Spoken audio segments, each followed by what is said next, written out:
روحانی طور پر بیمار ہوں، آپ کے اندر حسد کی بیماری لگ جائے، تو حسد کا سادہ ترجمہ کریں، پنجابی ترجمہ کریں، اپنی زبان میں ترجمہ کریں تو حسد کا معنی جلنا ہے۔ تو جس بندے کا اندر جل رہا ہو وہ سکون میں ہوتا ہے، اندر آگ لگی ہو حسد کی تو وہ بندہ قرار پائے گا۔ بہت بڑی بیماری ہے۔ لوگ کہتے ہیں پتہ نہیں مجھے کیا ہے، پتہ ہے آپ کو پر آپ توجہ نہیں کر رہے۔ تکبر ایک بیماری ہے۔ تکبر والا بندہ دل کی جگہ روڑا رکھ لیتا ہے، پتھر، تو اندر بندے کا سخت ہو جائے۔ وہ ہمارے ہاں لوگ کہتے ہیں کہ میری نا ٹانگوں میں بڑی درد ہے، تو پنجابی کہتے ہیں کھلیاں پہ گئی ہیں۔ وہ کیا ہے جی؟ کہتے ہیں سخت ہو گئی ہیں ٹانگیں، چلا نہیں جاتا۔ ٹانگیں سخت ہو جائیں تو گزارا نہیں ہوتا، تو دل سخت ہو جائے تو۔ اب میری بات کو سمجھیں، ہمارے اندر نا بیماریاں ہیں، ہم وہ کڑتے رہتے ہیں، وہ جلتے رہتے ہیں، وہ تکبر میں آ جاتے ہیں، عداوت ہے، بغض ہے، کینہ ہے، ماننے کو تیار نہیں ہوتے۔ یعنی دنیا میں یہ سارے لوگ کہہ رہے ہیں کہ مجھ سے حسد ہو رہا ہے، یہ کوئی بھی نہیں کہہ رہا کہ میں کر رہا ہوں حسد۔ تو اگر سب سے ہو رہا ہے تو وہ بندہ کہاں ہے جو کر رہا ہے؟ سب کہتے ہیں کہ بڑا تکبر آ گیا جی لوگوں میں، تو وہ لوگ کدھر ہیں جی جو تکبر کر رہے ہیں؟ وہ بھی، اس کو بھی تو ماننا چاہیے نا میں کرتا ہوں۔ تو یہ ساری بیماریاں جسمانی، بلڈ پریشر، شوگر اور ہیپاٹائٹس اور معاذ اللہ کینسر، اور یہ سب بیماریاں روحانی بھی جسمانی بھی، تو یا اللہ جائیں کدھر؟ فرمایا وَنُنَزِّلُ مِنَ الْقُرْآنِ مَا هُوَ شِفَاءٌ وَرَحْمَةٌ لِّلْمُؤْمِنِينَ۔ فرمایا میں نے جو تمہیں قرآن عطا فرمایا ہے نا، تو اس میں مومنوں کے لیے شفا بھی ہے اور رحمت بھی ہے۔ یہ تمہاری تمام بیماریوں کی شفا ہے، اس میں تمام بیماریوں کی۔ ہم مریض ہیں، ہماری کل شفا قرآن پاک کے ساتھ وابستہ ہے، اور اگر صحیح طبیب تک بندہ نہ جائے تو پھر وہ ساری زندگی بیچارہ الجھا رہتا ہے، اسے کامیاب علاج میسر نہیں آتا۔ اس میں جسمانی، حضرت عائشہ صدیقہ رضی اللہ تعالیٰ عنہ فرماتی ہیں میں نے نبی پاک صلی اللہ تعالیٰ علیہ وآلہ وسلم کو نا مرض وصال تک دیکھا ہے، حضور کے وصال تک، کہ حضور قرآن پاک کی آخری 2 سورتیں پڑھ کے سورت فلق اور ناس اپنے ہاتھوں پہ پھونکتے تھے، پھر جسم پہ ملتے تھے۔ قرآن پاک میں شفا ہے۔ اب تو لوگوں نے دم درود کو نا اس کو بڑا ہلکا سا کام سمجھ لیا۔ ویسے بھی یہ عاملوں کے ہتھے چڑھ گیا، ملنگوں کے ہتھے چڑھ گیا، کاروبار بن گیا، تجارت بن گئی۔ ورنہ قرآن پاک کی آیات پڑھی جائیں تو حضور نے فرمایا سورہ فاتحہ میں شفا ہے، اس میں کرم ہے۔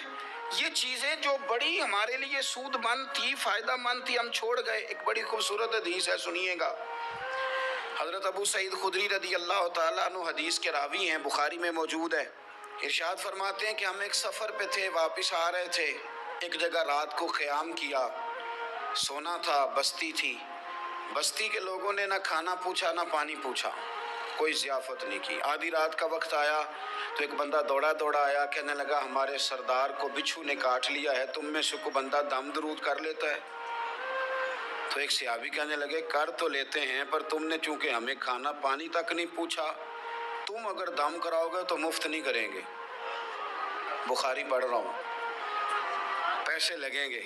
کتنے پیسے؟ بکریوں کا ایک ریوڑ پورا۔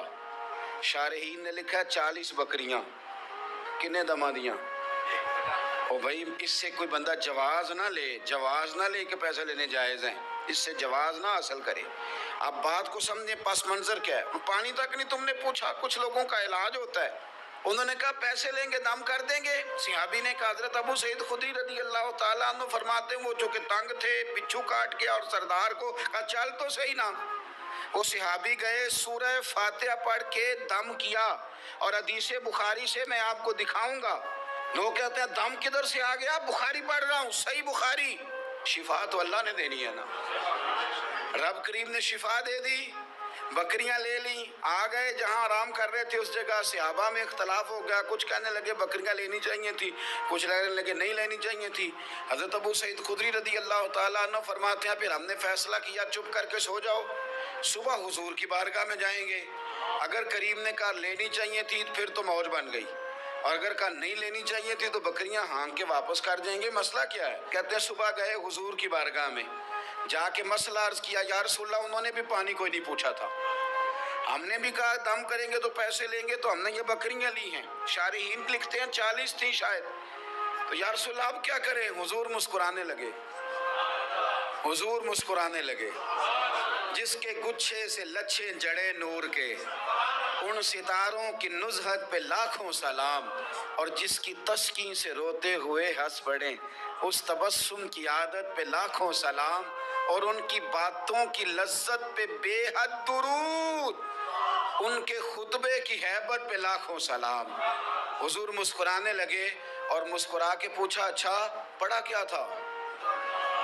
یا رسول اللہ سورہ فاتحہ۔ فرمایا سکھائی کس نے تھی؟ کہا یا رسول اللہ آپ نے۔ فرمایا پھر آدھی بکریاں میری ہیں آدھی تمہاری ہیں، اور میرا حصہ نکالو نا بھائی۔ تو قرآن پاک میں شفا ہے، قرآن حکیم میں بڑے سے بڑا مجرم ہو، کافر ہو، فاسق ہو، ایک حدیث مشکات میں موجود ہے، اس کو آپ نے دل پہ لکھ لینا ہے چونکہ معاملہ دل کا ہے۔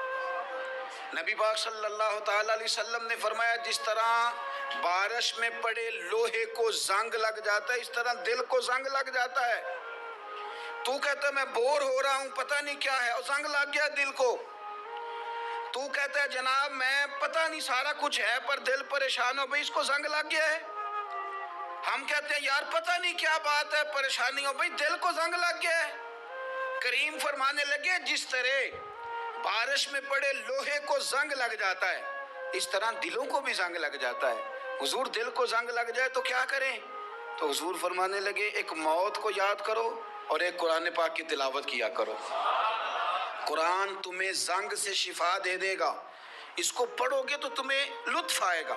اور قرآن پاک کو نا جب بندہ پڑھتا ہے نا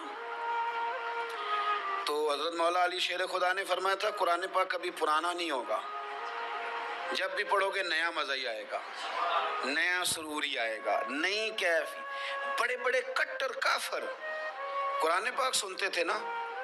ایک دن عتبہ کہنے لگا ابو جہل سے اور دیگر لوگوں سے کہ بڑی ہو گئی لڑائی، بڑی ہو گئی بحث، اس طرح کرتا ہوں میں جا کے نہ تو محمد ابن عبداللہ صلی اللہ، میں جا کے بات کرتا ہوں حضور سے۔ عتبہ آ گیا کہنے لگا میں مذاکرات کرتا ہوں۔ صاحب نے کہا چل تو سیانا آدمی ہے، سمجھدار ہے، چلا جا۔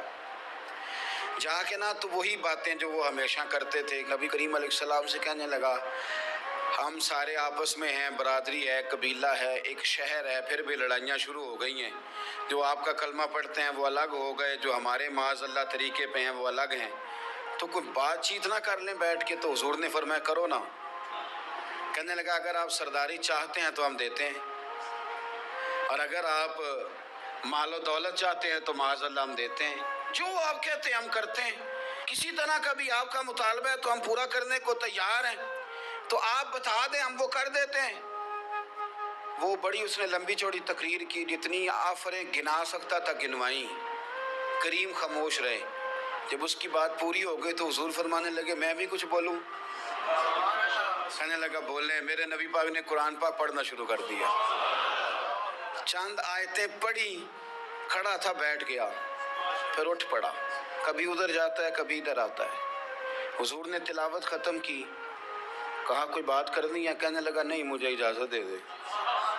واپس گیا، جب گیا نا تو ابو جہل دور سے دیکھ کے کہنے لگا جو گیا تھا وہ تو عتبہ تھا، اور یہ جو آ رہا ہے یہ کوئی اور ہے، یہ کوئی اور ہے، یہ وہ نہیں ہے جو گیا تھا۔ واپس آیا تو کہا کیا طے ہوا؟ کہنے لگا یار طے کیا کرنا ہے، میں نے شاعر بھی دیکھے، کاہن بھی دیکھے، جادوگر بھی دیکھے، میں نے زمانہ گھوما ہے، پر جو قرآن وہ پڑھتے ہیں وہ بندے کا کلام نہیں، وہ رب کریم کا ہی کلام ہے، وہ اللہ کا کلام ہے۔ تم نہیں مقابلہ کر سکتے، تم باز آ جاؤ، وہ تمہارے بس کی بات نہیں۔ تیرے آگے ہیں یوں دبے لچے فصحا عرب کے بڑے بڑے، کوئی جان منہ میں زبان نہیں بلکہ جسم میں جان نہیں، اور کروں تیرے نام پہ جان فدا، نہ بس ایک جان دو جہاں فدا، میرا دو جہاں سے بھی نہیں جی بھرا، میں کروں کیا کروڑوں جہاں نہیں۔ تو فیل بن عمر دوسی مکہ شریف آئے تجارت کے لیے، پہلے بھی آیا کرتے تھے، کہتے ہیں میں بہترین شاعر تھا، مکہ آیا سامان بیچتا تھا، کچھ خرید کے لے جاتا تھا۔ ابو جہل مجھے کہنے لگا تو ہمارا دوست ہے، پرانا سجن ہے، تیرا آنا جانا ہے، اور تجھے یہاں اس شہر میں چونکہ تو ہمارا مہمان ہے تو ہر بات سے آگاہ کرنا ہمارا ذمہ داری ہے۔ یہاں ایک شخص ہے محمد ابن عبداللہ، محمد ابن عبداللہ صلی اللہ تعالی علیہ وسلم اعلان نبوت کرتے ہیں اور معاذ اللہ شاعر ہیں، جادوگر ہیں، ان کی تو نے بات نہیں سننی۔ کہتا میں نے کہا مجھے کیا ضرورت ہے، میں نے چند ہفتے ٹھہرنا ہے، مال بیچنا ہے، کچھ خریدنا چلے جانا ہے، مجھے کیا ضرورت ہے؟ کہا اچھا میں نہیں سنوں گا بات۔ کہتا مجھے نظر آئے کئی دفعہ حضور، اور جہاں حضور ہوتے تھے میں قریب ہی نہیں جاتا تھا۔ کہتے ہیں ایک دن نا حرم شریف میں سادے سے کپڑے اور پاؤں میں سونے جوتے اور سر پہ یوں امامہ کے جیسے فرشتے بھی جھک جھک کے زیارت کرتے ہیں۔ کہتے ہیں کہ نور بھری کیفیات حضور تشریف لائے، اور تشریف لا کے رسول کائنات علیہ السلام حرم کعبہ کے ساتھ ٹیک لگا کے بیٹھ گئے۔ سر سے لے کر پاؤں تک تنویر ہی تنویر ہے۔ حضور تشریف فرما ہوئے قرآن پاک پڑھنے لگے۔ میں جب حضور کے قریب سے گزرتا تھا تو کانوں میں روئی دے کے گزرتا تھا، پر طفیل کہتے ہیں آج نا تھوڑی سی آواز میرے کانوں میں گئی، قرآن پڑھا محبوب نے۔ اور ویسے بھی کیا کمال ہوگا جب یاسین والے نبی خود یاسین پڑھتے ہوں، جب طٰہٰ والے نبی اپنی زبان سے طٰہٰ کی تلاوت کرتے، وَالضُّحَىٰ وَاللَّيْلِ إِذَا سَجَىٰ جن کے بارے میں آیا جب وہ تلاوت کرتے ہوں، الم نشرح لک صدرک جن کے سینے کی تعریف اللہ نے کی، جب وہ ان آیتوں کی تلاوت کرتے ہوں گے تو کیا شان ہوگی۔ جن کو رب کہے وَلَسَوْفَ يُؤْتِيكَ رَبُّكَ فَتَرْضَىٰ حبیب تجھے اتنا دوں گا کہ تو راضی ہو جائے گا۔ تو جب حضور خود یہ آیتیں پڑھتے ہوں گے تو انداز کیا ہوتا ہوگا۔ کہتے ہیں وہ تھوڑی آیتیں سنی پر قربان جائیں میرا تو کوئی دل ہی بدل گیا۔ میں بڑا بہترین شاعر تھا، لفظوں کے تراشے مجھے خوب آتے تھے، الفاظ کے بام و در سے میں آگاہ تھا، اچھا ادب میں جانتا تھا، پر میں نے کہا یہ کلام، یہ انداز، لو انزلنا هذا القرآن على جبل لرأيته خاشعا متصدعا من خشیۃ اللہ، یہ انداز پتھروں پہاڑوں پہ جائے تو وہ ریزہ ریزہ ہو جائیں۔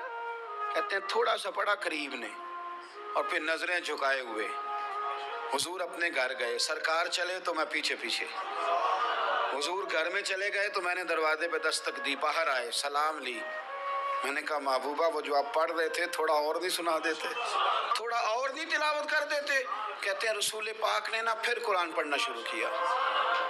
میں کبھی بیٹھتا تھا کبھی اٹھتا تھا، جب حضور نے تلاوت مکمل کی تو میں نے آگے بڑھ کے ید اللہ والا ہاتھ تھاما اور دست مبارک پکڑ کے کہا سونیا، یہ مجھے کہتے تھے نہ سننا، میں نے زمانہ دیکھا ہے، میں کوئی عام آدمی نہیں، میں سردار ہوں، میں نے دنیا دیکھی ہے، مجھے قسم ہے جو آپ کی زبان سے نکل رہا ہے وہ بشر کا کلام نہیں، آپ مجھے کلمہ پڑھائے، میں مسلمان ہونا چاہتا ہوں۔ بڑے بڑے کفل ٹوٹے۔ حضرت عمر بھی آئے تو آئے قرآن کی تاثیر کی برکت سے۔ حضرت صدیق اکبر نہ اپنے گھر کے سین میں بیٹھ کے قرآن پاک پڑھتے تھے تو رویا کرتے تھے، روتے تھے۔ مکے کے کچھ سردار کٹھے ہو کے نبی کریم کی بارگاہ میں گئے، کہنے لگے ایک تو صدیق اکبر کو منع کریں کہ قرآن اونچا نہ پڑھا کریں، اور اگر اونچا پڑھنا ہے تو پھر ان سے کہیں پڑھ کے رویا نہ کرے۔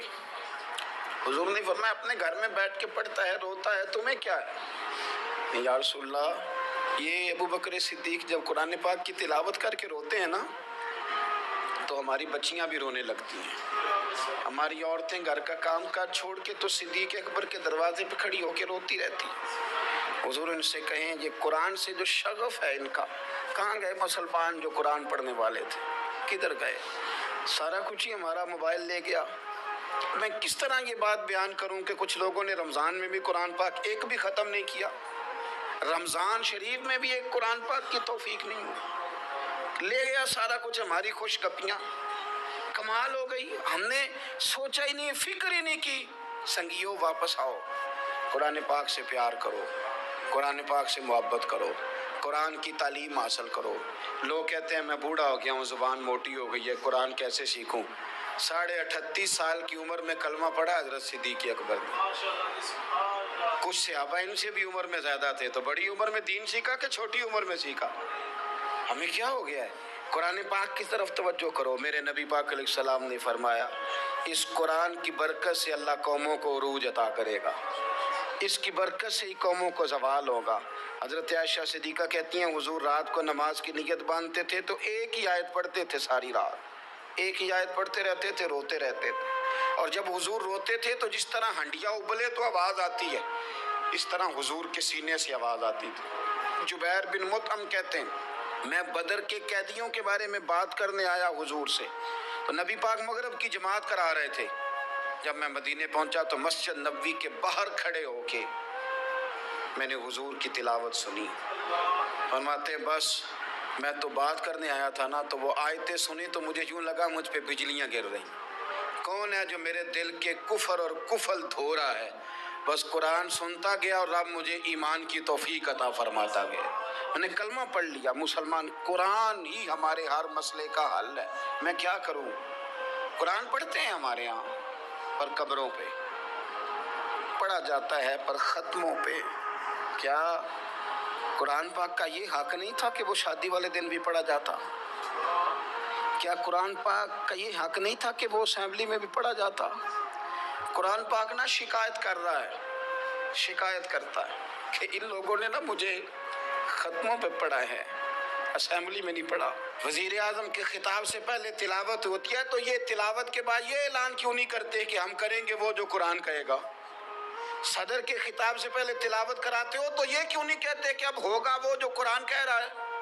اسمبلی کا اجلاس تلاوت قرآن پاک سے شروع کرتے ہو تو یہ بھی تو کہو نا قرآن کے مطابق فیصلے ہوں گے۔ عدالتوں میں قسمیں اٹھانے کے لیے قرآن رہ گیا ہے، اس پہ ہاتھ رکھ کے کہو جو کہوں گا سچ کہوں گا۔ آج کے بعد وکیل بھی ہاتھ رکھے نا قرآن پاک پہ، جج بھی ہاتھ رکھے قرآن پاک پہ، گواہ بھی رکھے، ملزم بھی رکھے، اور مدعی بھی بتائے کہ اس نے پرچہ صحیح درج کرایا ہے، اس نے صحیح درج کرایا ہے، نام صحیح لکھوائے ہیں، اور یہ سارے بتائیں جج سے لے کر ملزم تک کہ ہم فیصلہ وہ کریں گے جو قرآن پاک نے ہمیں کہا ہے۔ صرف قسموں کے لیے رہ گئے، دو صورتیں پڑھنی نہیں آتی اور تم بیچ میں قرآن پاک کو لا کے قسمیں اٹھاتے ہو۔ وہ تاجر جو دکان شروع کرنے سے پہلے تلاوت کراتا ہے کس لیے کراتا ہے؟ کہ میں تجارت قرآن پاک کے مطابق کراؤں گا، اس لیے کراتا ہے۔ وہ تو کہتا ہے ذرا دکان صحیح چلے، ذرا برکت آ جائے۔ برکت نری تلاوت کرانے سے نہیں آئے گی، قرآن کے مطابق تجارت کر پھر زیادہ برکت آئے گی۔ قرآن کے مطابق قرآن کے علم کو عام کیا جائے، قرآن کے نور کو عام کیا جائے، قرآن پاک کے ادارے مضبوط کیے جائیں۔